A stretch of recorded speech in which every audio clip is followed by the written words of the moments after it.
écoutez-moi bien. Le but de l'épreuve, ce n'est pas de bâtir la foi. Le but réel de l'épreuve, c'est de stimuler l'adoration. Pourquoi? Lisons dans le livre de Marc. La Bible dit, ce même jour, sur le soir, Jésus leur dit, passons à l'autre bord. Après avoir renvoyé la foule, il l'emmenait dans la barque où il se trouvait. Il y avait aussi d'autres barques avec lui. Il se leva un grand tourbillon et les flots se jetaient dans la barque au point qu'elle se remplissait déjà. Et lui dit, il dormait à la poupe sur le coussin. Et il se réveillait et lui dit, Maître, ne t'inquiète-tu pas de ce que nous périssons. S'étant réveillé, il menaça le vent et dit à la mer, silence, tais-toi. Et le vent cessa. Il lui eut un grand calme. Et puis il leur dit, pourquoi avez-vous ainsi peur? Comment n'avez-vous point de foi? Verset 41. Il fut saisi d'une grande frayeur. Voici ce qui me touche. Il se dit les uns aux autres, quel est donc celui-ci à qui obéissent le vent et la mer? Chaque épreuve vous prédispose à une nouvelle révélation de Dieu. Les disciples n'avaient jamais vu Christ dans cette dimension. Donc chaque fois que le Seigneur envoie des épreuves dans vos vies, c'est pour vous prédisposer à une nouvelle révélation de lui. Maintenant, quand vous arrivez à cette révélation, ça veut dire que votre adoration va passer à un autre niveau. C'est pourquoi quand je vois une épreuve, je dis, oh Seigneur, merci de ce que tu veux faire passer mon adoration à un autre niveau. L'épreuve qui est venue là n'est pas venue pour te tuer. L'épreuve qui est venue pour te montrer un autre nom de Dieu.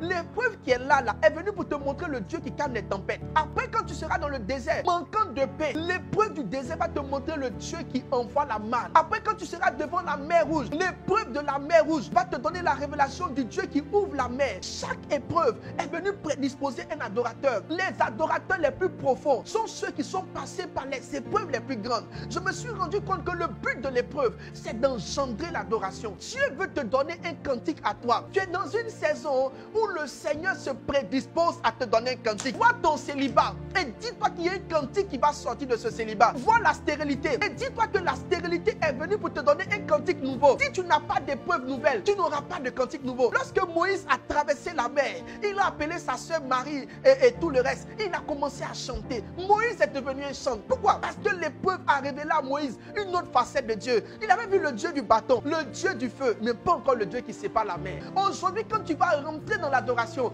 tu vas entrer dans cette adoration avec ta propre histoire, avec ton propre cantique, avec ton propre témoignage. L'une des définitions de l'adoration, c'est de croire que Dieu est l'initiateur des choses. Tu ne peux pas parler de foi sans parler d'adoration. Parce que la foi et l'adoration se suivent. Pendant que la foi te fait voir Dieu, parce que tu vois par les yeux de l'esprit, l'adoration te fait confirmer ce que Dieu va faire par les louanges. Écoutez-moi, enfant de Dieu, vous ne pouvez pas passer par des épreuves et trembler. Écoutez-moi, enfant de Dieu, pour vous, à cette heure, toutes choses ne peuvent concourir qu'à votre bien. Vous n'êtes plus dans le lot des gens que la mer peut tuer.